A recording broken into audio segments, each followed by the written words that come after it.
دوستو، اسلام مذہب مکہ سے چلتے ہوئے پوری دنیا میں پھیلا۔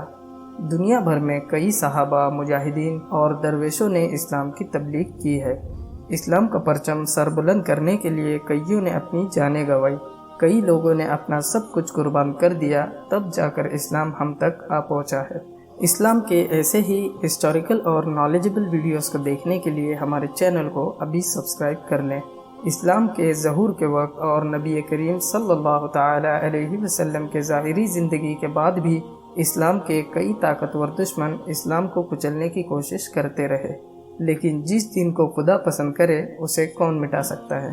بات کریں گے ایسے ہی اسلامی حکومت کے ایک سلطان کی کہ جس نے وہ کر دکھایا کہ جس کی بشارت خود نبی کریم نے دی تھی۔ دنیا کے 3 بر اعظموں پر تقریباً 600 سالوں تک حکومت کرنے والی وہ عثمانیہ سلطنت کہ جس میں ایسے عظیم سلطان گزرے ہیں، ان کا نام ہے سلطان محمد ثانی، کہ جنہیں دنیا سلطان محمد فاتح کے نام سے بھی جانتی ہے۔ نبی کریم نے فرمایا تھا کہ تم ضرور قسطنطنیہ کو فتح کرو گے۔ قسطنطنیہ جو کہ آج کا استنبول ہے، ترکی کا بہت عظیم شہر ہے جو اس وقت بازنطینیوں کا مرکز ہوا کرتا تھا۔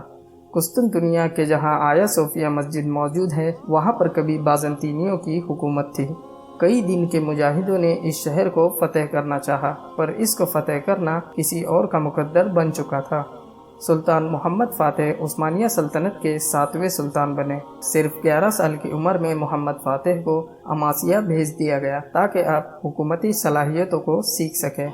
محمد فاتح کے 12 سال کی عمر ہوتے ہی ان کے والد سلطان مراد ثانی اپنی پوری ذمہ داریاں محمد فاتح کے ذمے کرتے ہوئے اپنے سلطانی سے دستبردار ہوئے۔ سلطان مراد اب اپنی باقی زندگی اللہ کی راہ میں صوفی بن کر گزارنا چاہتے تھے، لیکن پھر ایسا دور بھی آیا کہ جب سلطان محمد فاتح کو جنگ ورنا کے لیے آپ کو دوبارہ بلانا پڑا۔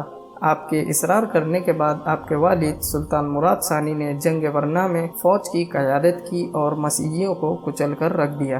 پھر وہ دور بھی آیا کہ جب سلطان محمد فاتح نے محض 21 سال کی عمر میں نبی کریم صلی اللہ تعالی علیہ وسلم کے پیشن گوئیوں پر عمل کر دکھایا۔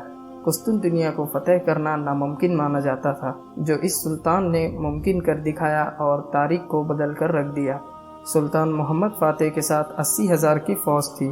آپ نے قسطنطنیہ کو فتح کرنے کے لیے ایسی توپیں بنوائی جو کسی بھی سلطنت نے کبھی نہیں دیکھی۔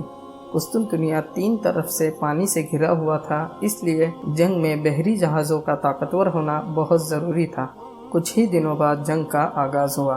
عثمانی سلطنت کے فوجی قسطنطنیہ کے قلعے کے دروازے کے باہر موجود تھے۔ قسطنطنیہ کے قلعے پر بمباری کرنا شروع کیا گیا۔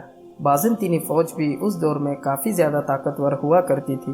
انہوں نے بھی سلطان کے حملوں سے قلعے کی حفاظت کی۔ ان سب حالاتوں میں قسطنطنیہ کو یورپ سے جنگی مدد مل رہی تھی۔ بازنطینیوں نے گولڈن ہارن اور قلعے کے درمیان لوہے کی ایسی زنجیر ڈال رکھی تھی کہ جسے توڑ پانا کسی کرشمے سے کم نہیں تھا۔ سلطان کا قلعے کو فتح کرنا ناممکن سا ہو چکا تھا۔ اس جنگ کو جیتنے کا ایک واحد راستہ بچا تھا جو کہ ناممکن تھا۔ پہاڑ کے دوسری طرف موجود گولڈن ہارن میں جنگی جہازوں کو اتار کر یورپ کی مدد کو روکنا۔ پھر تاریخ نے محمد فاتح کی جنگی صلاحیتوں کا ایسا نمونہ دیکھا جس سے دنیا حیران و پریشان رہ گئی۔ محمد فاتح نے اپنے سپاہیوں کو پہاڑ پر راستہ بنانے کا حکم دیا۔ جنگلوں کو کاٹ کر راستہ بنایا گیا۔ پھر سلطان محمد فاتح نے بحری جہازوں کو پہاڑوں پر چڑھانے کا حکم دیا۔ جنگی جہازوں کو جانور کے چربی کے مدد سے اور مجاہدوں نے اپنے ایمان اور جذبے کی طاقت سے پہاڑوں پر چڑھایا۔ کافی بہادری اور شہادتوں کے بعد جہازوں کو صرف ایک رات میں ہی پہاڑ پر چڑھایا گیا اور دوسری طرف سے گولڈن ہارن میں اتار دیا گیا۔ قسطنطنیہ کی فوج جو کہ گولڈن ہارن کے بھروسے اطمینان سے سو رہی تھی، صبح ہوتے ہی ان کے ہوش اڑ چکے تھے۔ عثمانیہ ترک کے جنگی جہاز ان کے سامنے تھے۔ وہ جان چکے تھے کہ قسطنطنیہ اب ہمارے ہاتھوں سے نکل چکا ہے۔ رومیوں میں ایک کہاوت بھی بے حد مشہور ہوا کرتی تھی۔ ان کا ایسا کہنا تھا کہ قسطنطنیہ تبھی فتح ہوگا کہ جب پانی کے جہاز پہاڑوں پر چلنے لگے۔ سلطان محمد فاتح نے اس بات کو سچ کر دکھایا تھا۔ پھر سلطان نے اپنی فوج کے سامنے ایک تقریر کی اور مجاہدوں میں جوش بھر دیا۔ 19 مئی 1458 یہ وہ دن تھا کہ جب عثمانی اور بازنطینی اپنی آخری کوشش کر رہے تھے، فتح یا پھر شہادت۔ کافی لمبی چلی اس جنگ کے بعد آخرکار سلطان محمد فاتح نے قسطنطنیہ کو فتح کر لیا۔ سلطان نے قلعے میں داخل ہوتے ہی سجدہ شکر کیا اور اپنے شہیدوں کے لیے دعا کی اور مجاہدوں کی حوصلہ افزائی بھی کی۔ سلطان محمد فاتح نے عیسائیوں پر کوئی ظلم نہیں کیا، سبھی کو مذہبی آزادی دی، اور قسطنطنیہ کے فتح کے بعد سلطان محمد فاتح نے صحابی رسول حضرت ایوب انصاری رضی اللہ تعالی عنہ ان کی قبر کے پاس ان کی مزار کو تعمیر کروایا اور ساتھ ہی ایک مسجد بھی تعمیر کروائی کہ جس کا نام جامع ایوب رکھا گیا۔ اس عظیم شان فتح کے بعد ہی آپ کو فاتح کا لقب ملا، اور اس کے بعد بھی آپ نے کئی شہروں کو فتح کیا اور اپنا نام تاریخ میں نقش کر دیا۔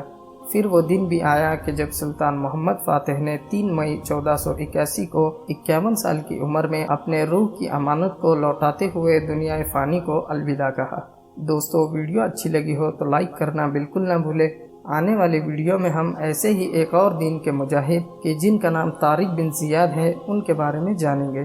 تو اس سفر میں ہمارے ساتھ بنے رہیں اور چینل کو سبسکرائب کر کے بیل آئیکن کو آل پر سیٹ کر دیں۔